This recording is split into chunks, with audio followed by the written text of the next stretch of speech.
beaucoup de choses ont déjà été dites, donc désolé pour les redites, et je ne vais pas non plus pouvoir tout détailler ces méthodes de gestion, puisque, comme vous avez vu, il y a quand même une faune très diversifiée, et je vais un peu parler des méthodes de gestion de la faune sauvage, mais surtout des interactions.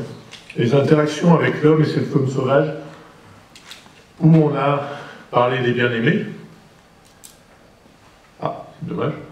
On a les mal-aimés, on a les envahissantes, on a les espèces menacées, on en a parlé tout à l'heure, les espèces introduites et envahissantes, on parle d'espèces exotiques envahissantes ou les espèces invasives, les espèces nuisantes, monsieur, ou docteur plutôt, excusez-moi, a bien évoqué cette différence entre les espèces qui sont nuisantes et celles qui ont un risque pour la santé. Par exemple, je vous ai mis quelques exemples comme ça, on s'aperçoit que tout cela interagit et que, surtout psychologiquement, il y a des contradictions avec des espèces, j'essaye d'avoir une... Voilà, des espèces qui peuvent être bien aimées, mais qui, au final, peuvent être nuisantes. Par exemple, l'hirondelle, avec les gens qui adorent les hirondelles, mais n'en veulent pas sur leur fenêtre parce que ça fait du guano sur le rebord de la fenêtre.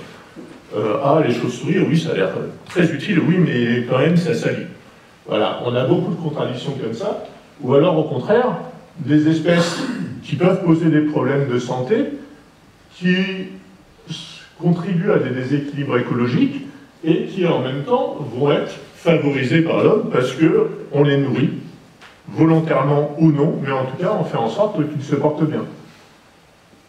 Des espèces comme les processionnaires, alors on a parlé de la processionnaire du pin, mais on a aussi la processionnaire du chêne, espèce tout à fait locale qui, ces derniers temps, peut poser problème par endroits, avec des phénomènes d'envahissement qui perdurent dans le temps, alors qu'auparavant on avait des phénomènes ponctuels.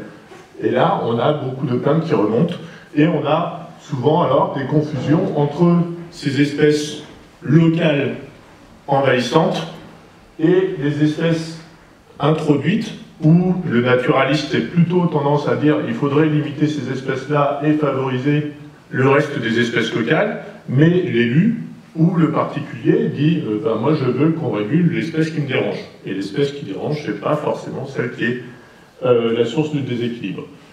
Donc on a comme ça tout un tas d'interactions. Là, c'est vraiment un schéma simplifié, mais qui vous permet de voir que quelquefois on peut avoir des cas très complexes où se croisent beaucoup d'interactions. Et bien sûr, dans tout ça c'est de l'humain, au final, puisque c'est de l'interprétation de l'homme, c'est de l'influence de l'homme, que ce soit des espèces menacées ou des espèces introduites, on est généralement derrière. Et le caractère mal aimé, bien aimé, c'est nous qui le déterminons. Il est sûr qu'on préfère un cygne blanc qu'un grand cormoran noir. C'est étrange, mais c'est bizarre, c'est comme ça. Le grand cormoran, en plus, il a le tort, quand il vole, il fait une croix dans le ciel. Alors, une croix noire qui vole, ça marche pas. Voilà, donc ça, c'est tout un tas d'interactions.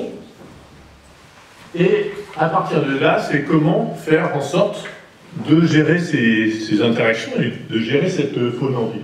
Alors, sauvegarder les bien-aimés, ça, voilà, on en a parlé tout à l'heure. Ça paraît simple, c'est des gestes simples, mais on voit qu'au final, on a même du mal à sauvegarder ces bien-aimés. Alors, on a des espèces symboles avec, j'ai mis l'abeille et ses dérives. Pourquoi? Parce que aujourd'hui, l'abeille est le symbole de la biodiversité en ville. Le seul problème, c'est que si on favorise trop l'abeille, au final, on défavorise aussi tous les pollinisateurs sauvages qui, eux, n'ont plus accès à la ressource alimentaire et qui, eux, sont encore plus menacés puisqu'ils n'ont personne pour les élever.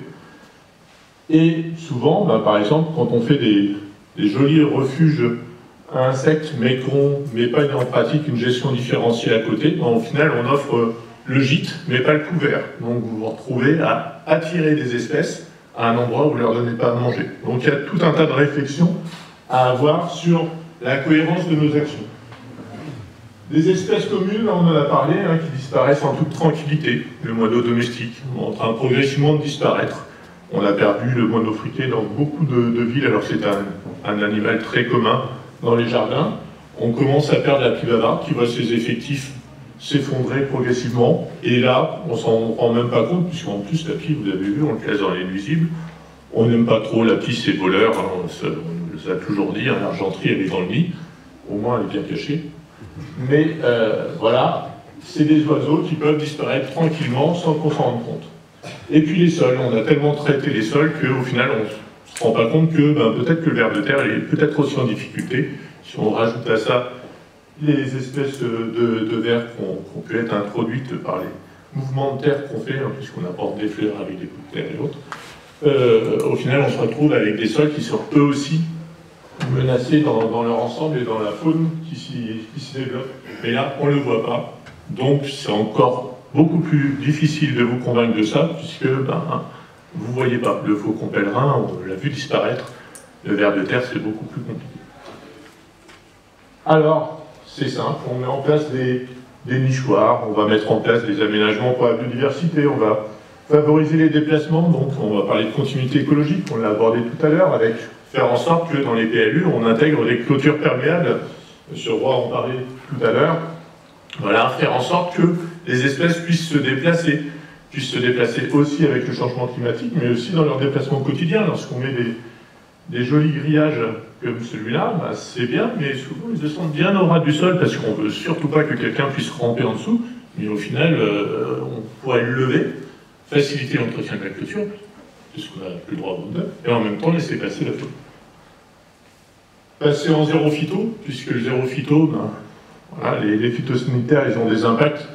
J'ai bien aimé votre réflexion, en tout cas, sur le fait que des fois, traiter, c'est pire que le mal, puisque quand on traite, on déséquilibre aussi l'intégralité de l'écosystème, et en même temps, on peut engendrer plus de risques pour la santé que l'espèce dont on veut se débarrasser.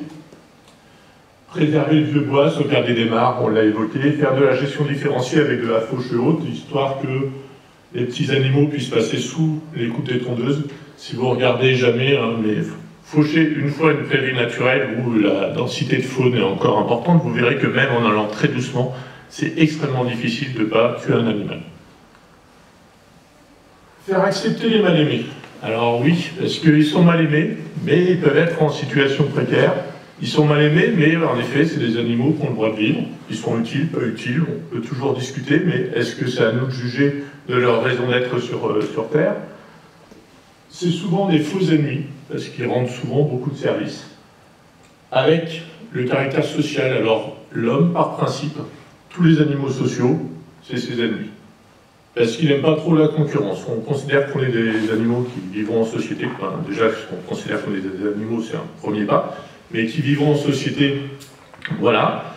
Et donc, il y a une crainte de tout animal qui vit également en société structurée. On parlait des rats, on peut parler des fourmis, on parle... hormis l'abeille, parce qu'on l'élève. Et là, quand on élève, c'est différent, la relation change. C'est des animaux qui peuvent faire peur, et on l'a vu, les guêpes et le frelon, si on les embête pas, ils piquent pas. C'est des animaux qui se défendent, c'est des animaux en effet qui vont chercher, là cette année il y a beaucoup de gens qui sont plaints qu'il y ait beaucoup de guêpes, oui ils viennent se nourrir, mais au final si vous faites, vous essayez pas de les tuer, vous faites pas de mouvement brusque, la guêpe vient se nourrir, elle repart, le frelon il passe, il se nourrit, repart, et donc au final on a créé une sorte de peur autour de ces animaux-là, alors qu'en effet, oui, leur piqûre est douloureuse, mais nous, quand on leur marche dessus, c'est aussi douloureux pour eux, mais ça, alors on les étourne. Pourtant, il y avait une magnifique photo dans votre diaporama qui font des dessins. Essayez que... Il n'y a que la patrouille de France qui arrive à peu près à faire la même chose, mais avec 5 avions à la place de 1000, quoi. Vous mettez 1000 avions dans le ciel qui essayent de faire le même mouvement qu'un étourneau, je peux vous dire qu'il y a des crashs. Eux, non, il n'y en a pas un qui se touche. C'est des animaux extrêmement doués, qui vivent en société, qui ont un langage, mais on a du mal avec eux. Qui sont adaptés à la vie de l'homme. Voilà. On n'aime pas trop parce qu'ils sont adaptés à nous. Punaise de lit, pour tirer les lits, il n'y a plus de punaises. Voilà, c'est une solution. Non, ça ne marche pas. Et on a toujours tendance à dire, voilà, faut qu'on règle la présence, faut qu'on tue les rats. Oui, mais il faut peut-être réfléchir à quelle est la cause de la présence des rats, on l'a évoqué, quelle est la cause de la présence de ces animaux-là. ils viennent soit se nourrir, soit s'héberger.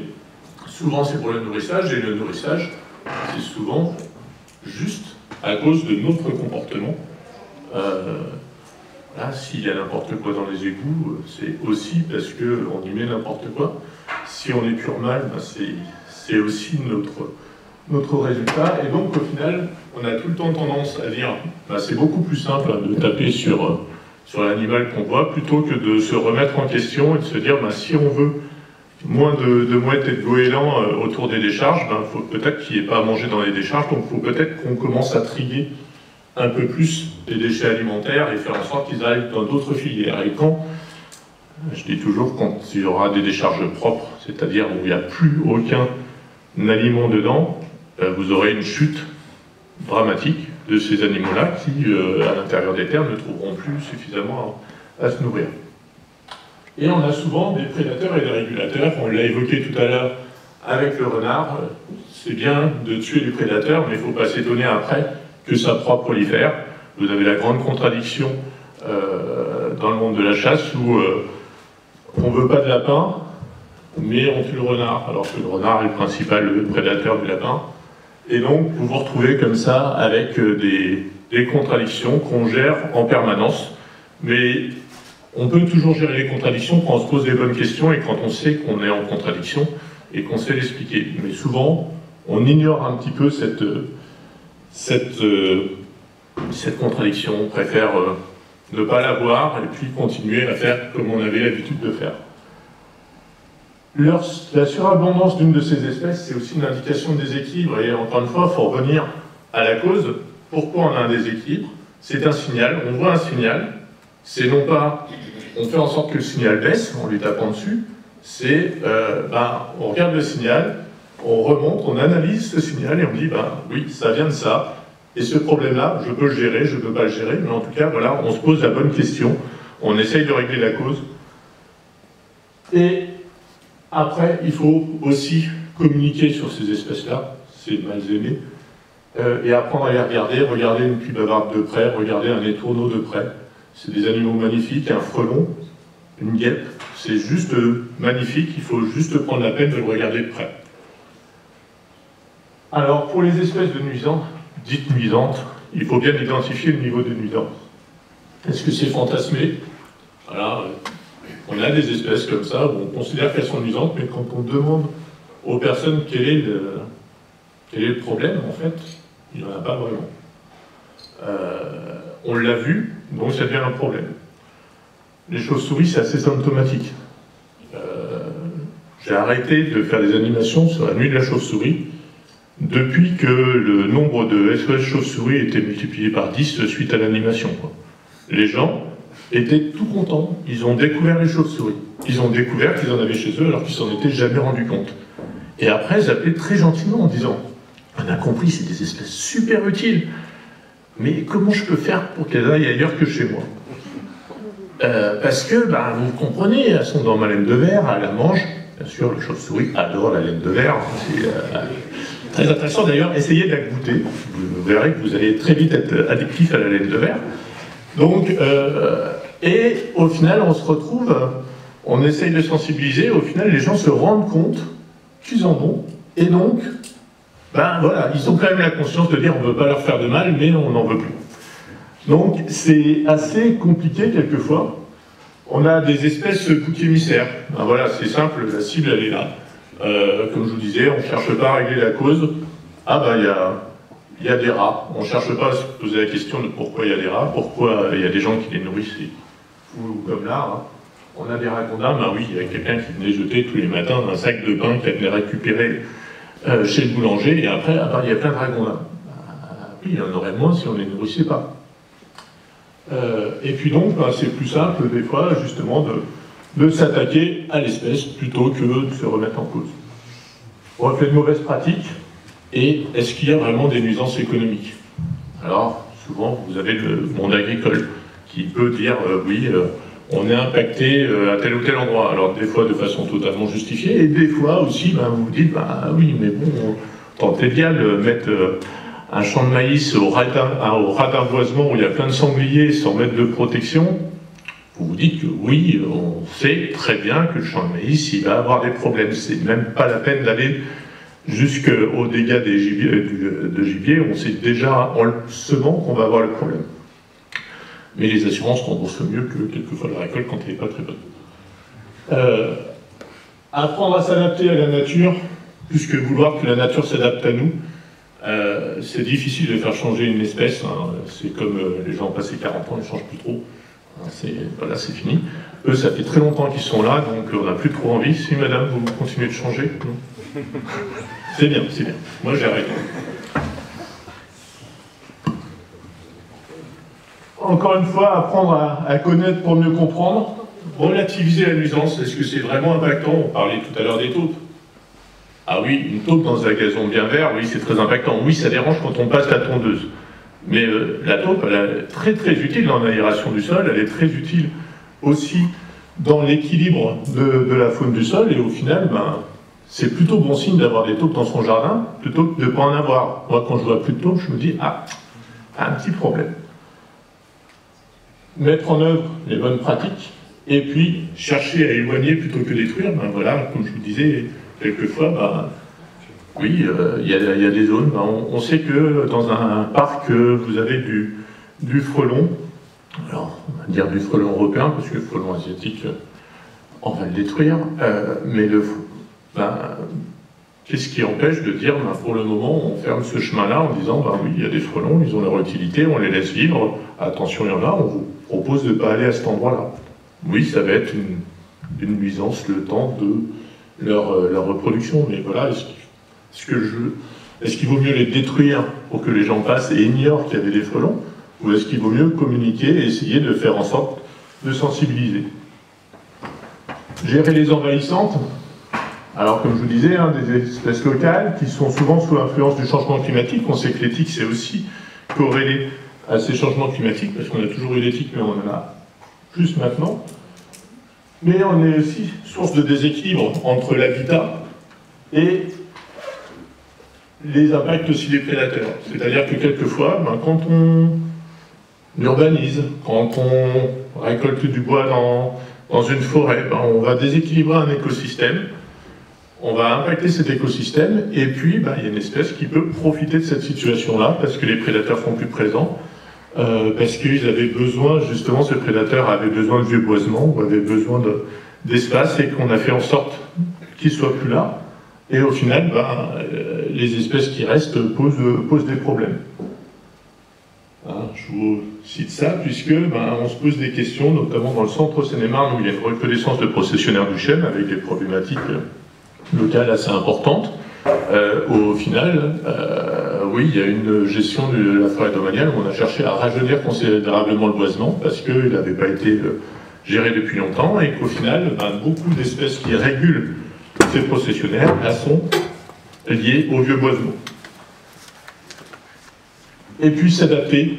On dit bien qu'il faut s'adapter au changement climatique. Maintenant, on ne dit pas qu'on va l'arrêter. Le changement climatique, on va le subir.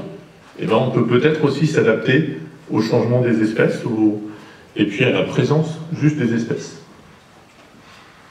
Après, rien ne nous empêche de chercher à rééquilibrer les milieux qu'on a dégradés dans les parcs et jardins. Alors, si on fait de la gestion écologique, on fait en sorte aussi d'attirer les prédateurs, de faire en sorte qu'il y ait un écosystème, peut-être pas complet, mais en tout cas qui se reconstitue progressivement et qui permette un rééquilibrage de toutes les données, mais ça ne se fait pas en un jour. C'est pas parce que du jour au lendemain on arrête la tonte que du jour au lendemain l'écosystème sera établi.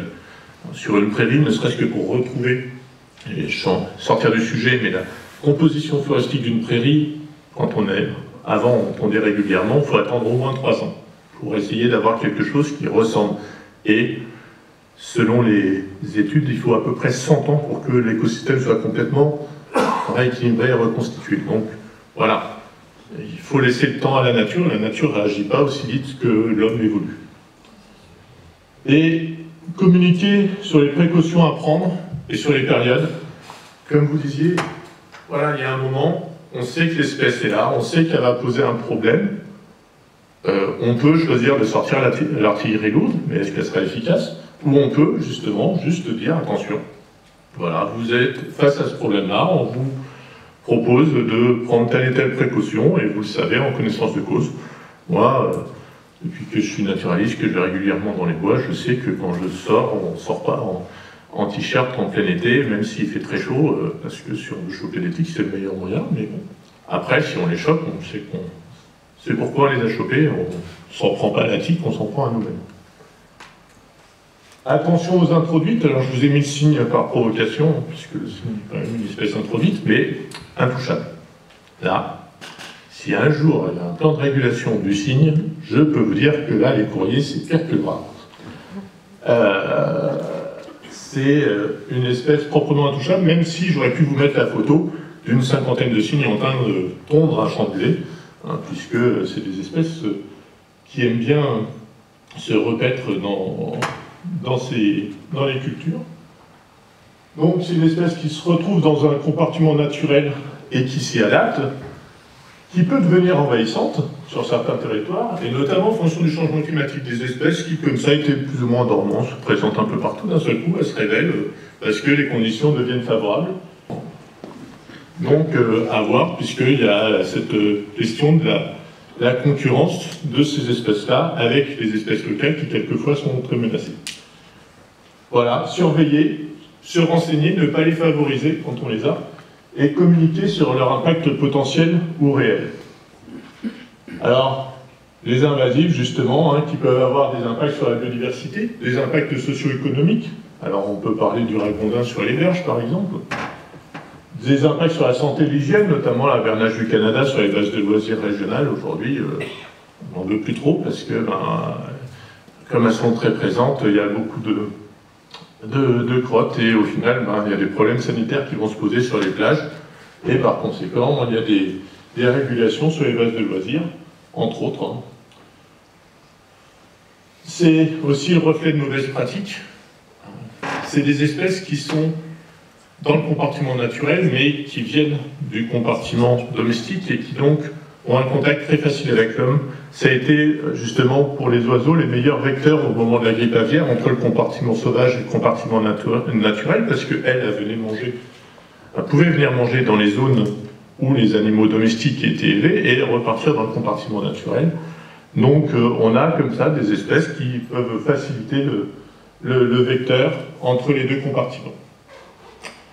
Et des espèces déconnectées de leur milieu naturel, elles y sont pour rien, on se retrouve là, voilà, profitent de la situation. Je dirais l'homme est le premier à en profiter. À profit de la situation, il y a de la place, il n'y a pas de prédateurs, il n'y a pas de régulateur, pourquoi s'en priver? Et donc, aujourd'hui, tant qu'il n'y a pas de nouvelles espèces qui s'adaptent à leur consommation, à leur régulation, on subit le développement de ces espèces-là qui peuvent localement poser problème.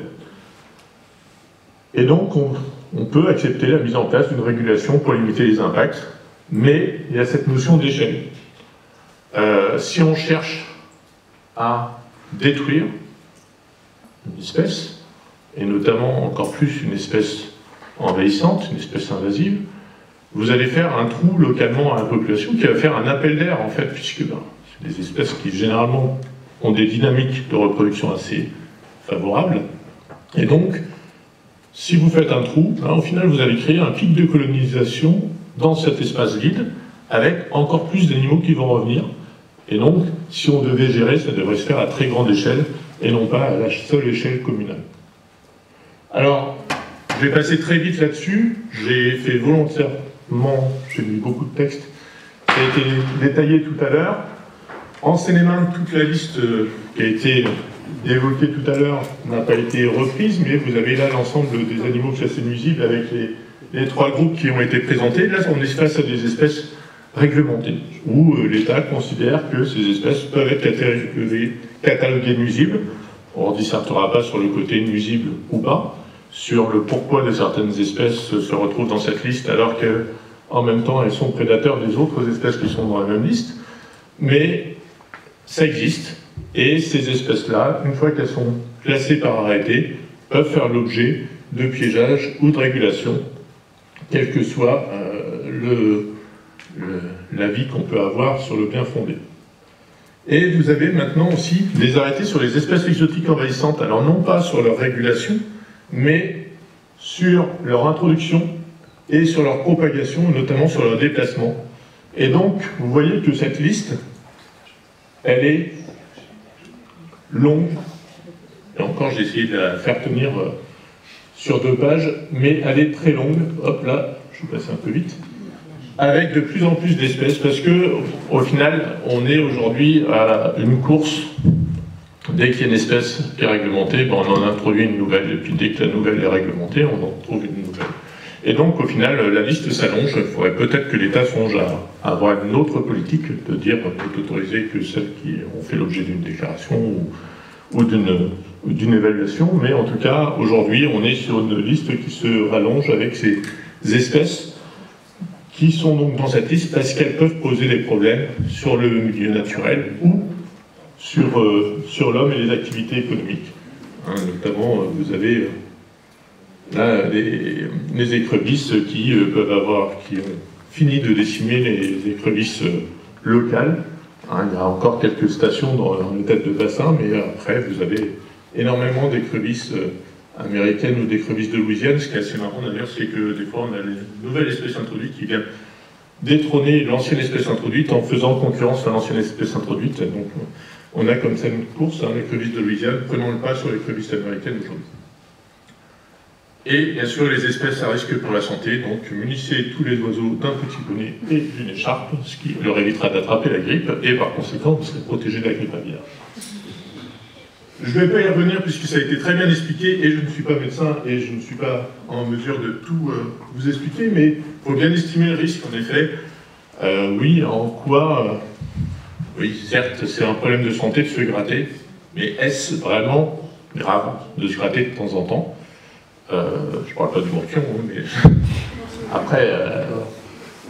Mais voilà, est-ce qu'on est vraiment sur des risques sanitaires forts? Et quand on voit par exemple le cas du moustique tigre, qui encore une fois n'est que vecteur, il s'est retrouvé là par hasard par l'homme, mais au final on s'aperçoit que c'est une espèce contre laquelle on ne pourra pas lutter.